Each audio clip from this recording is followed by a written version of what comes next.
मैं इस वक्त सेंटोरस मॉल के बाहर मौजूद हूँ। रात गए यहाँ की बेसमेंट और टावर ए एक बार फिर सील कर दिया गया था।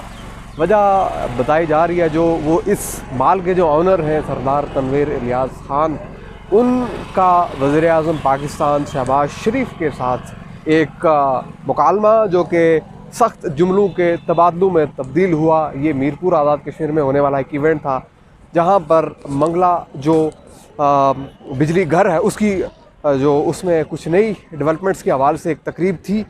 और उसमें जब वज़ीर आज़म आज़ाद कश्मीर ने मंगला के उन लोगों के हुकूक़ की बात की जो कि मंगला डैम बनने की वजह से मुतासर हुए, तो एक तो उन्होंने दो तीन चीज़ें रखी कि एक तो उन्हें तकरीर का मौका नहीं दिया गया, दूसरा मंगला के लोगों के हवाले से या आज़ाद कश्मीर के लोगों के लिए किसी मनसूबे का ऐलान वज़ीर आज़म पाकिस्तान की जानिब से नहीं किया गया। तो मैं इस वक्त एग्जैक्टली अगर आपको ये मनाज़र दिखा सकूँ तो ये सेंटोरस मॉल के मनाज़र। और अब यहाँ पर जो यहाँ के मुलाज़मीन हैं वो इकट्ठे हो रहे हैं और वो यहाँ पर एहतजाज करेंगे। कुछ देर बाद यहाँ पर अपना भरपूर एहतजाज रिकॉर्ड करवाएंगे। पुलिस की भारी नफरी यहाँ हमें देखने को मिली है, खारदार तारें हमें चारों तरफ देखने को मिली हैं। और जो इंतज़ामिया से हमारी बात हुई है उसमें ये बताया गया है कि अभी चीज़ों के हवाले से कुछ बातचीत चल रही है, यानी इंतज़ामिया के लोगों के साथ बातचीत इस वक्त चल रही है इस माल को खुलवाने का। जो ऑफिशियल मौक़िफ़ CDA बता रहा है वो ये है जनाब के 3 जो फ्लैट्स हैं, 3 जो पोर्शंस हैं,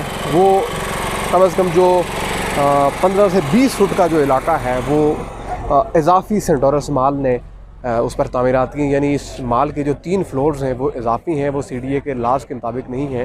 दैट्स वाई इसको सील किया गया। लेकिन जिस वक्त ये कार्रवाई हो रही है, ज़ाहिर है कि उस वक्त वज़ीर आज़म पाकिस्तान जो कि मुस्लिम लीग नून से, वज़ीर आज़म आज़ाद कश्मीर जो कि पाकिस्तान तहरीक इंसाफ से हैं, तो ये अहम बात है कि इसको पॉलिटिकल विक्टिमाइजेशन के तौर पर देखा जा रहा है। क्योंकि अगर तो सेंटोरस माल की जानिब से जो खिलाफ वर्जी की गई थी तामीरात की, तो वो गुज़िश्ता इतने सालों से ये माल यहाँ पर मौजूद है लेकिन कोई कार्रवाई नहीं की गई। लेकिन अब कार्रवाई ये जो सामने आ रही है तो इस कार्रवाई को एक इंतकामी कार्रवाई के तौर पर देखा जा रहा है। अहम मामला CDA का वो बयान है, वो स्टेटमेंट है जिसमें कहा गया कि बेसिकली ये वो CDA के जो रूल्स हैं बिल्डिंग कंट्रोल के, उसकी वायलेशन है। लेकिन इस्लामाबाद के अंदर कुछ दीगर हमें इमारत भी नज़र आती हैं, जैसे कि ट्विन टावर्स हैं जो कि शाहराह दस्तूर के ऐन सामने मौजूद हैं। वो इससे कई लंबी उसकी हाइट है, वहाँ कभी नोटिस नहीं भिजवाएगी। और यहाँ के हवाले से CDA ये कह रही है जी कि हमने बारहा नोटिस भिजवाए कि इस पर अमल दरामद किया जाए, लेकिन उस पर अमल दरामद नहीं किया गया। और एहतजाज